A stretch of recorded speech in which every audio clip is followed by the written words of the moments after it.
Hello, friends, how are you all? Hope you are doing great at various aspects of your lives. Chanakya is one of the most prominent figures from the recent history.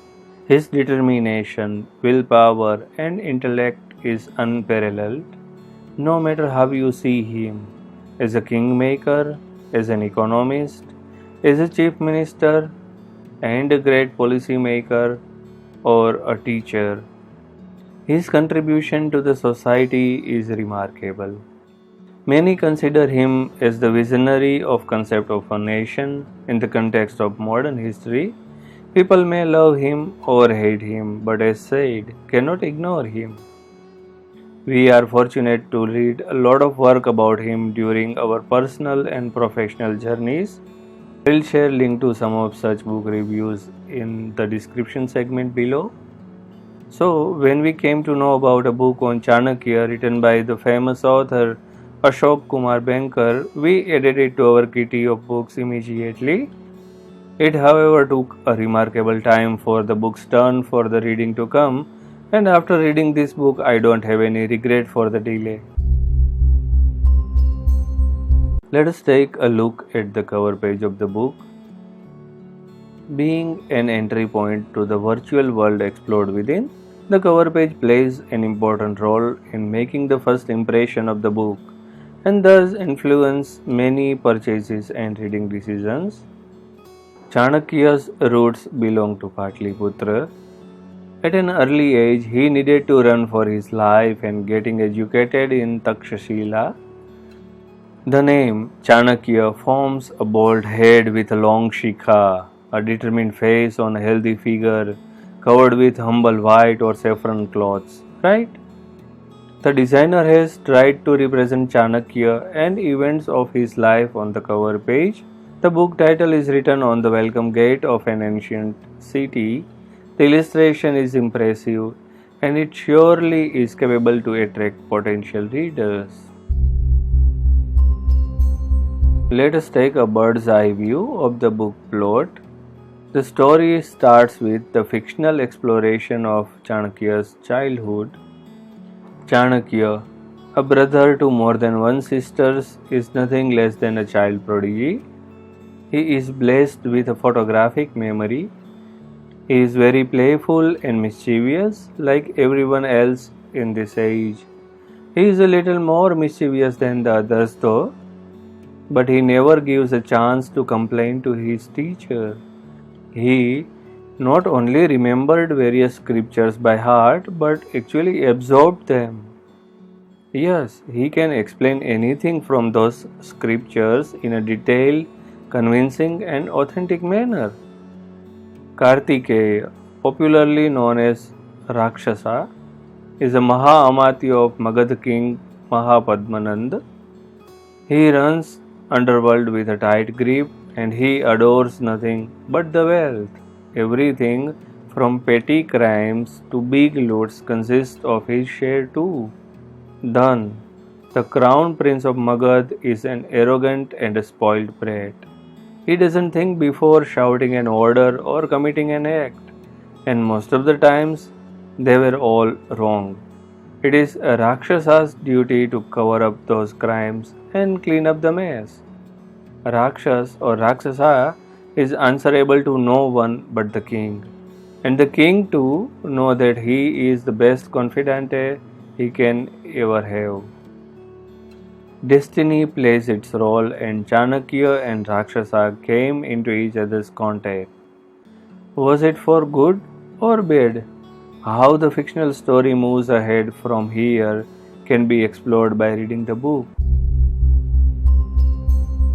First thing first, the book is a pure fiction written around historical characters and places, and you need to read it that way only.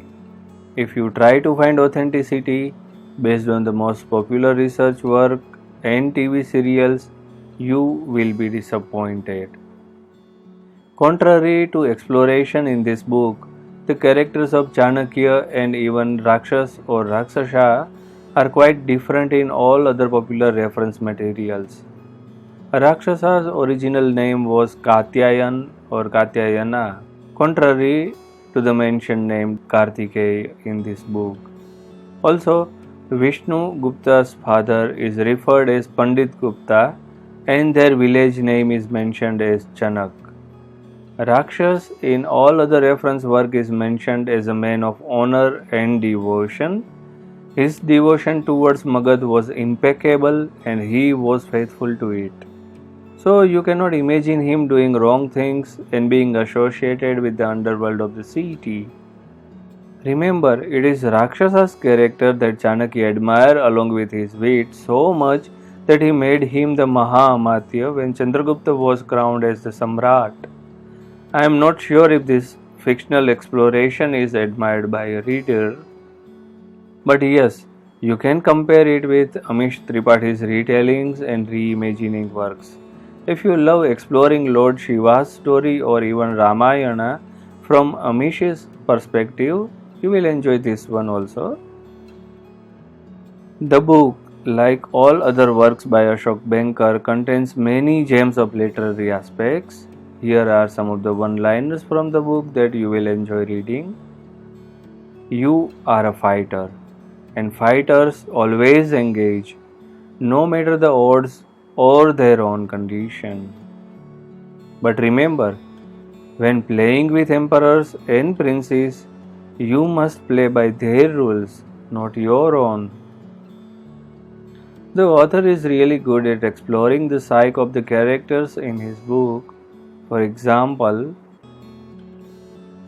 if everyone around you treated you like a god, worshipped you like a god, served you as a god, and if you had god-like powers over people and places, it was impossible to fully accept that you were not a god. The simple fact of being born into their privileged position, the security and isolation that come with it, the sheer quantum of wealth, luxury, power, and subservience that they were accustomed to from birth made them incapable of comprehending the realities of existence outside the imperial palace. A prince can be born a prince and become a king without having done anything to deserve the title. But a minister cannot rise to prominence simply by being born a minister. The book has some witty lines and light moments too. Here is a conversation between a couple, for example. But my beloved Vishnu's father, she said swiftly, if he cannot use his great intelligence to get what he wants from life, then what good is it being so intelligent? He stared at her. She raised her eyebrows. Well, you make a good point, he said.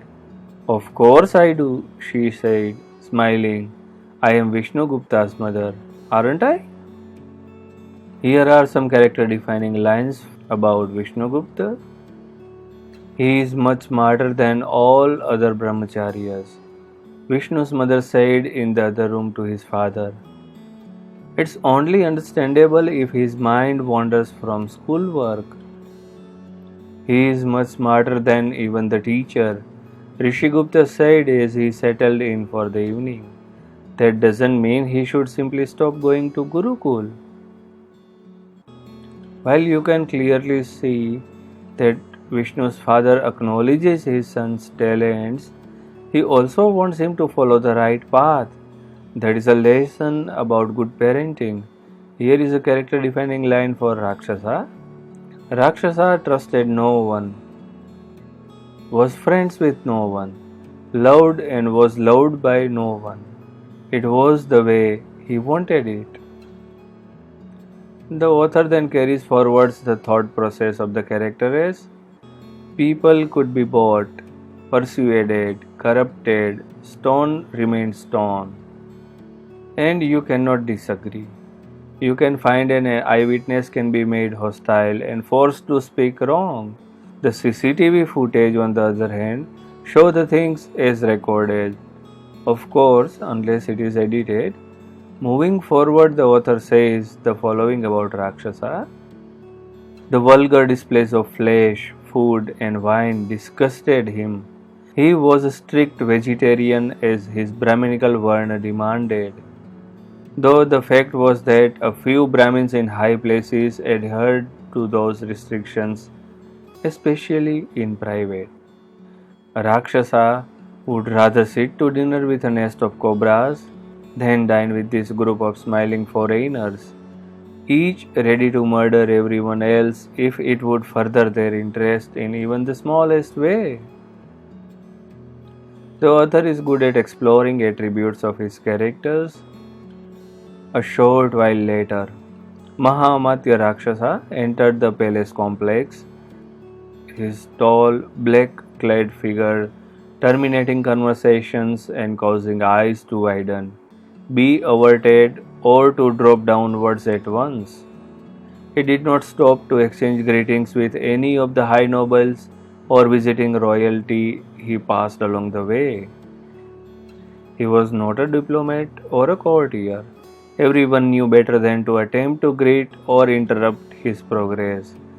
They were content simply to let him pass before heaving a silent or over sigh of relief and resuming their interrupted activity. The following lines reflect the thoughts of an ordinary, honest citizen. He is the building block of any big entity like a district or a state or a nation, and the reflection of the thoughts of people in power to contradict the same will remind you of some such nonsense uttered by some political leaders of the modern days. Another soldier laughed. The Mahaamati isn't bothered about your problems. If you don't want to be robbed, hire bodyguards to protect your house. I am an honest citizen, the blind man said. I pay my taxes on time. I have never caused any trouble. My two sons fought and died as soldiers for the emperor. Soldiers just like you. I myself fought as a soldier till I suffered the injury that cost me my sight. What were we fighting for, if not for our great empire? One of the soldiers quipped, You fought for the salary and the chance to loot and rape. It proves that the time changes, but we still are able to find the same varieties of people, and probably we will. The author also reflects the positive attitude of some optimistic citizens who indeed look for something good rather than considering the entire thing as a bad one via a character's thoughts. I would often hear tales of excesses, of corruption, of misuse of power, of injustices, but I always argued that some exception did not make the rule. I always tried to argue for the empire because I believed that to build a great empire, you must accept a few sacrifices. One does not throw out the entire fruit simply because of a single bruise. You will like to explore the concept of Koshghar. You will like to explore the concept of Koshaghar in the book, and maybe your thoughts might be different than the author's. The author uses the word boss at more than one place. That seems out of context. Also, he mentions a Rudrakshamala and conveys it containing 1008 beads, while in a typical Rudrakshamala there are 108 beads. Devarshi Narad is referred as Saptarshi Narad here. In a popular context, Narad or Narada was not one of the Saptarishis. They are Kratu, Pulaha, Pulatsya, Atri, Angiras, Vashishtha and Marichi. These quotes must have given you a fair idea about the linguistic attributes of the book and also a brief idea about what you should expect in the story. If I have to choose only one quote from the book, I would settle for Many mistook a lack of response to be no response. That was not true. When someone wanted you to answer a question and you remained silent, you are in fact refusing to answer.